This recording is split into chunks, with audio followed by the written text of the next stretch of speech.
Bienvenidos una vez más a Night Researcher. Soy su anfitrión, el investigador nocturno. Y estoy confundido.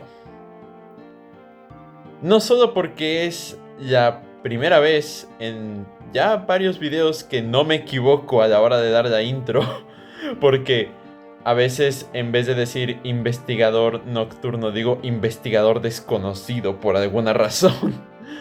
Pero aparte también porque el tema de hoy viene presentado, en especial requerido por unos amigos míos que les pedí consejos sobre qué tema querían que tratara después y salió este. La cosa es, no es sencillo, no es como que pueda englobar, como en anteriores videos, a tres de los mejores exponentes en el género y meterlos en una misma investigación. Porque simplemente hay tantos. Hay tantos dentro de este pequeño subgénero que directamente no puedo. O sea, no puedo hacerlo. Algo similar como con los creepypastas modernos, que si se meten al subreddit de creepypastas encontrarán historias como en el sentido de si ves algo así, corre, o trabajé en no sé qué zona por tanto tiempo y esto me pasó y así. Es, es clichés más que nada, es la misma historia una y otra vez pero con diferente contexto. Y en este caso las creepypastas de videojuegos son eso. Pero irónicamente no diría que hay una evolución en cada uno de estos. Y es bastante interesante, no lo voy a negar. Y se remonta bastante tiempo atrás. Yo diría por la época de los 80s, cuando estaba el Satanic Panic en su máximo esplendor. Y la gente creía que escuchar heavy metal, que jugar videojuegos o que andar en patineta era adorar al diablo. Y que los rebeldes sin causa iban a provocar el fin del mundo o algo por el estilo. Al final estamos de acuerdo en que la mayoría de los metaleros son bastante más tranquilos que la mayoría de los hippies, así que solamente puedo decir eso. Pero el miedo a los videojuegos ya estaba ahí desde hace tiempo. No fue con la llegada de GTA o con Manhunt que de repente el mundo comenzó a escandalizarse por el medio digital. Fue por cosas mucho más antiguas. Y yo creo que el caso de videojuego más antiguo, al menos en creepypasta, sería Polybius. Pero Polybius es algo curioso. No es técnicamente un creepypasta. Es una leyenda urbana. Es decir, es una leyenda que se pasó a través del boca en boca y no tanto por el internet. En los 80s el internet se limitaba únicamente a bibliotecas, literalmente a bibliotecas. Hay recuerdos, bueno, no recuerdos, pero digamos um, eh, registro o capturas de sitios de la época en la que la gente en las bibliotecas simplemente parecía Reddit, parecía Reddit más que otra cosa. Podías ver desde personas preguntando por, no sé, cómo ayuda para reparar un motor, hasta una crítica sobre la más reciente película de Steven Spielberg, E.T. el extraterrestre. Y incluso si se pudiera decir, bueno, si Polybius se mencionó ahí, a lo mejor y pudo salir como creepypasta per se, no, no, realmente no.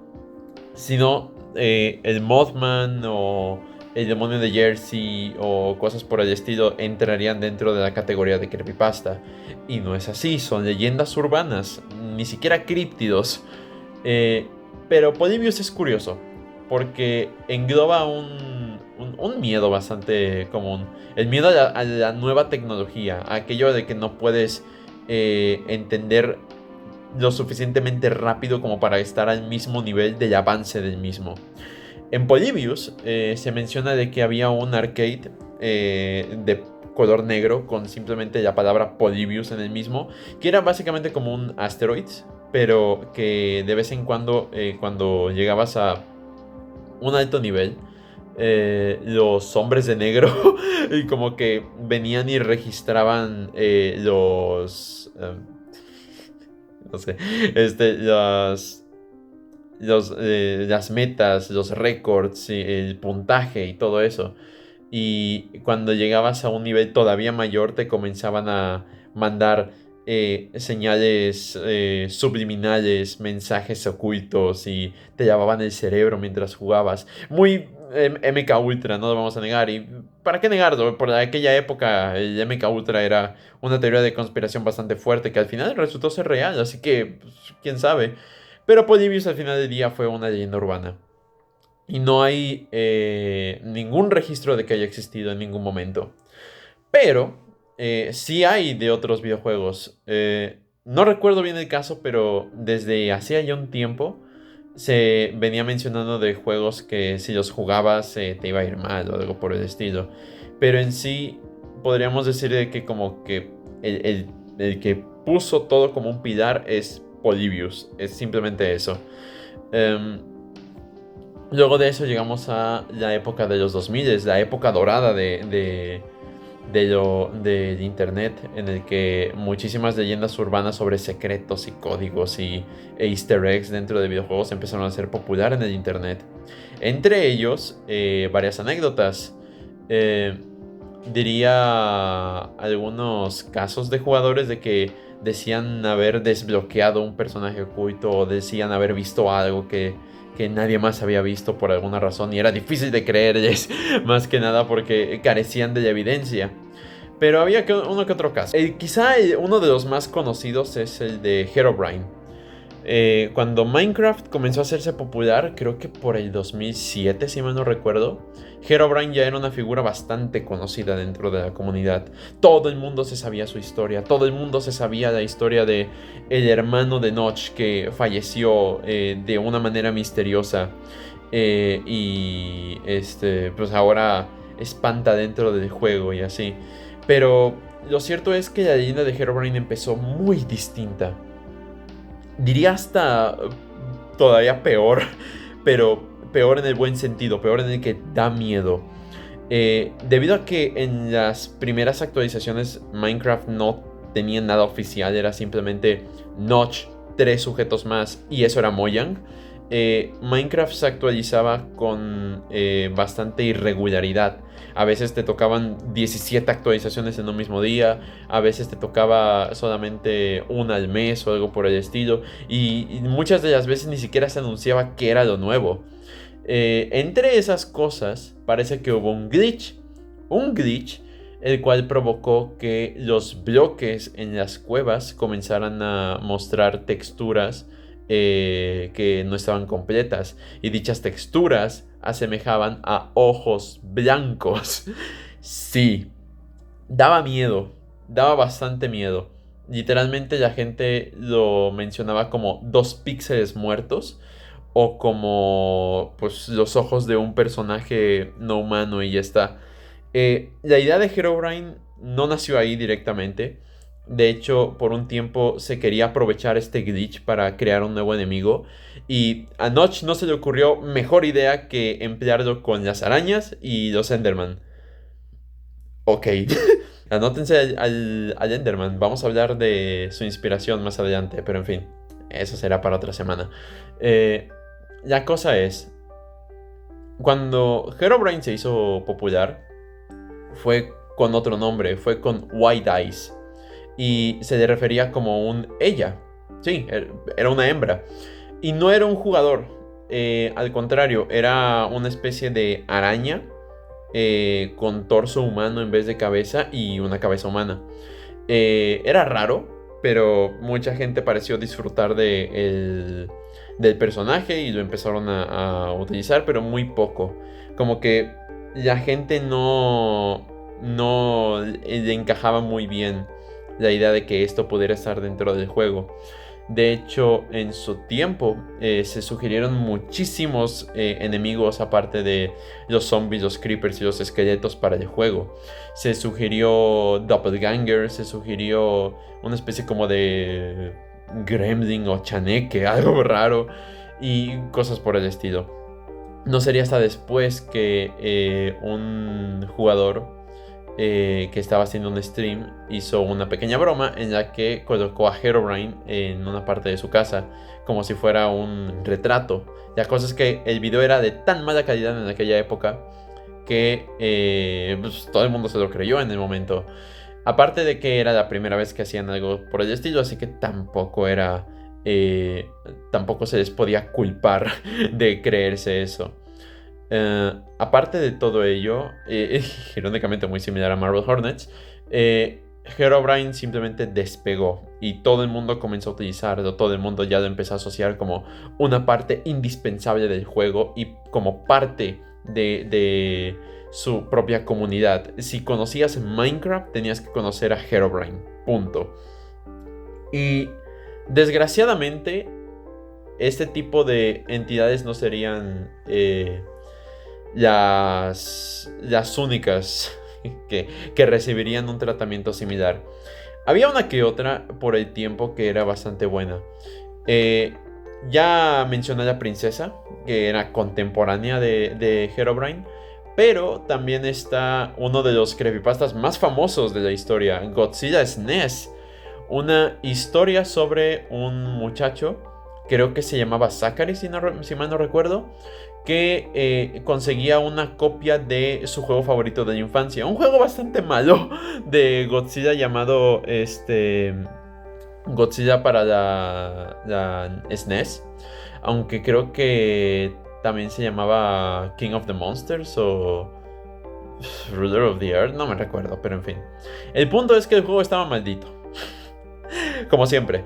Pero la cosa aquí es que, lejos de ser simplemente una aparición que te salía en el juego y te arruinaba la partida, Godzilla SNES tenía la particularidad de que todo estaba narrado en forma de un blog. Y este blog era actualizado gracias a imágenes que el propio autor realizaba.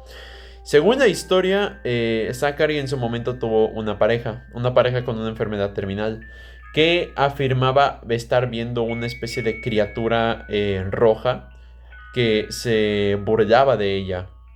No es hasta un momento que, para tratar de aliviar su dolor, decide cometer suicidio y se tira a la acera para que la atropellen.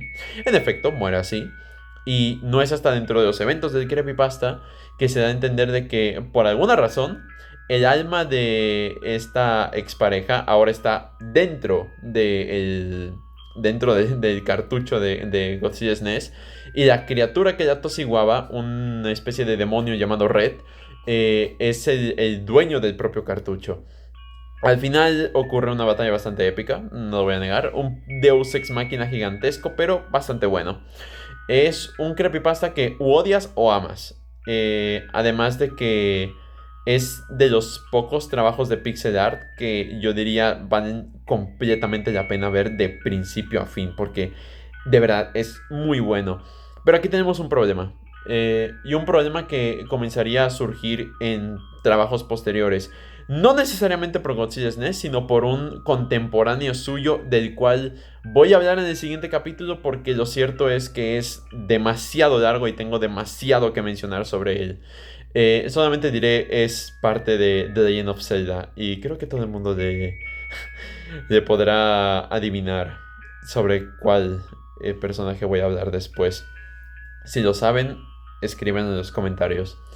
Pero, volviendo a Godzilla, al final muchas historias de la época recaían en lo mismo.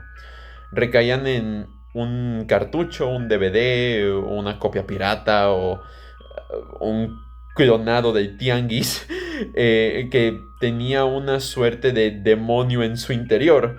Un demonio que no solamente era capaz de cambiar el juego y comunicarse con el jugador, sino también de afectar en la vida real de alguna manera u otra. Y al final eso se terminó volviendo no solo cliché, sino bastante repetitivo. Tanto es así que hoy en día una creepypasta que esté basada en un videojuego es directamente un chiste. Sabes muy bien lo que te va a tocar. Sangre hiperrealista, que no lo juegues a las 3 de la mañana. Uno de los personajes famosos del videojuego siendo corrompido con los ojos en negro hecho con PowerPoint y cosas por el estilo. También es muy similar a los creepypastas basados en en episodios perdidos o en películas o cosas por el estilo, pero eso es una liga muy distinta y eso tendré que hablar en otro episodio. Lo siento, es demasiado extenso este tema. Pero volviendo a eso, es una de las razones por las que incluso yo defiendo a capa y espada que La Princesa es el mejor creepypasta de videojuegos de la historia. Porque inicia y acaba de una forma concisa, a la vez que siempre deja espacio para la especulación y no es tan abrupto con el detalle. Escapa bastante de varios clichés y no solamente se limita a un solo juego, sino a varios. Bueno, ya, ya hablé de La Princesa en el episodio anterior, así que si gustan ir a visitarlo, pues adelante. Pero por el otro lado, este tipo de clichés se volverían tan saturados que, lo dicho, todo se volvería una broma de muy mal gusto. Ya absolutamente nadie quería saber de eso y desgraciadamente todo llegó a su punto culmine. El Mandela Catalog de las creepypastas basadas en videojuegos con un personaje bastante detestable llamado Sonic.exe. Sí, ese tipo. No solamente estamos hablando de la creepypasta que terminó creando el subgénero de los creepypastas de videojuegos .exe, sino que también estamos hablando de una muy mala historia. Tiene todos los clichés posibles, es bastante desagradable de leer, no solamente por lo mal escrito que está, sino por lo exagerado que llega a ser. Y al final del día simplemente englobó todo lo que la gente odiaba de los creepypastas de videojuegos y lo expuso. ¿Y qué sucede? Que muchas personas, en especial niños, les asustó eso. Porque no tenían experiencia con otra cosa. Entonces empezaron a replicar esta fórmula con otras cosas. Toy Story.exe, no sé, Halo.exe, Minecraft.exe, a pesar de que técnicamente ya estaba Herobrine, pero bueno, y cosas por el estilo, que simplemente estancaron todo. No había otra manera de decirlo, estancaron absolutamente todo. Y hoy en día el género está muy muerto, pero voy a citar una solución que un amigo mío, un colega de la universidad, me comentó y que podría llegar a ser una suerte de salvación de las creepypastas basadas en videojuegos. Porque a día de hoy tú te metes a historias de terror de, no sé, Mario Bros, por ejemplo, que es del que más sé, o de Pokémon, que hay de muchísimos de ese tipo. Y lo que más te vas a encontrar son personajes corrompidos o personajes corruptos o un what if de que salió mal en ese mundo o en esa partida o algo por el sentido. Y no les da ganas de jugarlo. Suena mal, pero escúchame con atención. Desde que salió Godzilla SNES, desde que se pudieron crear mods de Herobrine en Minecraft, desde que se recreó por completo la creepypasta de Sonic.exe. Todo esto no sería capaz de no ser por gente que de verdad quiere jugar esto. Y la curiosidad fue más grande que cualquier otra cosa. Claro, nadie quería morir. Así que no iban a invocar algo que directamente viniera y pudiera poseer el juego. En especial porque si eres como yo, saben que esas cosas no existen, pero en fin. Lo que sí hicieron son los hack rooms. Un hack room se puede clasificar como una modificación tan grande de un juego que directamente lo convierte en uno completamente distinto. Eh, es tanto así que es normal oír el tipo de historias en el que un jugador o una persona aleatoria simplemente llega a un tianguis, llega a una tiendita o llega a juegos piratas y se compra uno sin saber realmente cuál es el contenido. Y lo que encuentra es bastante perturbador. Desde imágenes snuff metidas simplemente porque sí, a veces simple contenido alterado para que salgan sonidos perturbadores y cosas por el estilo. Y podemos decir que son bastante interesantes porque no lo hizo un demonio, no lo hizo un fantasma, no lo hizo una idea viviente, lo hizo un ser humano. Un ser humano que estaba aburrido y que dijo, quiero poner esto que tengo en mi cabeza en un videojuego.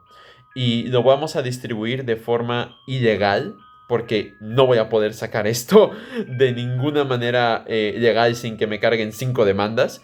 Y las demandas de Nintendo te cobran hasta la vida. Así que así salieron. Y la verdad, yo estaría más aterrado de esas que de cualquier otro tipo de creepypasta. Tal vez con excepción de Herobrine. Los hackrooms en realidad no es un concepto que ha sido tan explorado. Principalmente porque simplemente se le da como una explicación sobre algo. Hacía un tiempo un creepypasta bastante famoso de Mario y Luigi, el videojuego, fue adaptado a una serie animada que se presentaba como un hack room. Y directamente borró muchísimos de los detalles originales de la creepypasta que colocaban al antagonista principal como un demonio per se. Cuando en el hack room simplemente es un personaje más y ya está. Eh, Llámenme loco, pero creo que también la popularidad de los hackrooms vino gracias a Friday Night Funkin'. Llámame loco, no estoy del todo seguro si esa afirmación sea correcta o no, pero ¿qué quieren que les diga? Es meterse ahí y no solamente encontrar pederastas, sino 50 tipos de mods distintos sobre este tipo de creepypastas. Incluso algunos que ni siquiera tenía idea de que existían. Además de eso, tal vez por la pena de lo bastante cliché que llegaron a ser las historias, hay algunas que fueron retconeadas por completo. Para quien no sepa, un retcon se trata de cambiar de contexto un elemento preestablecido en una historia únicamente para que encaje con la nueva versión de la historia. El caso más duro que conozco es Ben Drowned, pero lo dicho, lo hablaré en el siguiente capítulo. El que voy a mencionar aquí es Godzilla's Nest. Desde hace ya un tiempo el autor comenzó a subir una continuación llamada Godzilla's Nest Replay, en la cual una persona que encuentra el cartucho con el que se jugó el creepypasta original decide grabarlo y decide registrarlo todo, más que nada por el mame. Why not? Y lo que descubre es curioso, porque parece ser que todo se trataba de una especie de experimento en el que un grupo de investigadores logra que el cartucho del juego pueda leer los pensamientos del jugador y reflejarlos dentro del juego, pero a la vez el cartucho está como atado a una dimensión paralela en el que se ven criaturas tanto del presente, del pasado, del futuro, demonios, el infierno, universos alternos, y es raro, demasiado raro. Para la gente que realmente le gusta el aspecto más sobrenatural de las cosas y no tanto ciencia ficción, esto será una decepción enorme. Pero la historia sigue siendo bastante buena y los sprites hechos por el creador del mismo se siguen manteniendo bastante bien, al grado de que el videojuego oficial de Godzilla SNES, hecho por la misma persona, actualiza constantemente este tipo de material para incluirlo dentro del juego, por lo que no solamente estarías viviendo la creepypasta, sino que estarías formando tu propia versión del creepypasta. No se puede decir eso de muchos creadores, ¿eh? Por otra parte, el iceberg de Mario 64 también fue un punto álgido dentro de la popularidad de estos, puesto que el hecho de pensar que un juego estaba demasiado avanzado para su época o que era demasiado raro para la época, ha calado bastante en la mente de los jugadores. Es fácil categorizar esto como una absurdez, pero al final del iceberg de Mario 64 había una entrada que rezaba: todas las copias de Mario 64 están personalizadas. Eso significaría de que los jugadores por eso no encuentran un secreto que está en un cartucho y no en otro, porque cada copia es distinta a la anterior. Y eso también llevó a la repunta en popularidad de creepypastas basados en videojuegos que no son franquicias famosas, sino que son juegos reales bastante extraños que o lo puedes encontrar o alguna vez existieron y que simplemente dan mal rollo por lo bizarros que llegan a ser. No voy a estar aquí resumiendo todos porque son demasiados. Pero si gustan, el canal Dodgy hacía mucho tiempo tenía una serie dedicada a estos. Antes de que ahora mismo se dedique a desmoralizar a su audiencia y a exponer el contenido más deplorable de la humanidad en su canal, se dedicaba a algo similar a lo que yo estoy haciendo. Y en esos videos se podían encontrar desde leyendas urbanas famosas, cosas que claramente han sido falsas, hasta juegos reales, la mayoría inspirados de LSD Simulator, que son curiosos, por decir menos. No tanto porque sus mecánicas sean raras, sino porque el juego en sí, su mera existencia, ya es un milagro. Claro, la mayoría del tiempo las escenas son bastante exageradas, pero dentro de lo que cabe son experiencias bastante disfrutables. Y cuando yo escuchaba esas narraciones, la verdad es que no podía dormir. Lo bueno de esto es que ahora mismo he crecido, he madurado un poco y ahora mismo pues tengo un canal dedicado a esto. Así que si en algún momento quieren que suba videos al respecto de ese tipo de historias, adelante. Comenten en los comentarios, valga la redundancia, y los estaré leyendo. No sé si quieran que lo haga más que nada porque, lo dicho, ese canal lo hizo antes que yo y personalmente creo que lo hizo mucho mejor. Pero de todas formas, es es parte de la historia. Y en resumidas cuentas, para anclar todo lo que acabo de decir, hay creepypastas de videojuegos que son las modificaciones de uno ya conocido. Hay otras que, si se dan cuenta, el último tipo de historia que dije que son como reales está directamente anclado con la manera en la que se creía que era Polybius en su momento, que son de juegos muy raros y que si te lo encuentras son como la gallina de los huevos de oro, así como historias paranormales.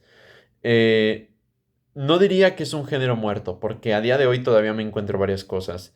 Lo que sí es que siento que no hay mucho más que enseñar, más allá de aquel pequeño misterio que pueda llegar a esconder algo. Si pudiera recomendar algunas populares modernas, yo simplemente me inclinaría ya ni siquiera por creepypastas, sino por ARGs o series de terror. Se me viene a la cabeza dos del universo de Valve. Una es Server Light, de una historia de terror de Team Fortress. Bastante perturbadora, más de lo que uno pudiera llegar a esperar cuando la ve por primera vez. Y Interloper, un misterio de Gmod, del Motor Source, de Valve y de absolutamente todo. Es increíblemente denso, pero denso en el buen sentido, puesto que todo lo que comenta en algún momento fue real, o al menos tiene bases en la realidad. No puedo comentar mucho más, puesto que neta es demasiado extenso y no soy un canal de ARG, soy un canal de creepypastas. Pero lo dicho, si gustan, puedo hablar de eso, no tengo ningún problema. En ese caso simplemente lo estaría resumiendo hasta el hartazgo. Pero si buscan un buen resumen de esto, vean los videos de The What Show. Es un canal en inglés, desgraciadamente, pero creo que es bastante bueno a la hora de expresar lo terriblemente denso que es el ARG. No solamente a través de YouTube y páginas web ocultas, sino incluso por Discord. Así que es todo lo que puedo decir al respecto. ¿Están en decadencia? No, yo diría que están en evolución. Una evolución que, como la teoría de Darwin mencionó y mucha gente malinterpretó, no necesariamente tiene que ser una evolución a mejor o a peor. Puede evolucionar para bien o para mal. Simplemente sobrevivirá el más apto. Y hasta donde tengo entendido, los únicos que todavía siguen disfrutando de los creepypastas de criaturas sobrenaturales en un cartucho son gente que exclusivamente busca historias malas adrede, solo para reírse un rato.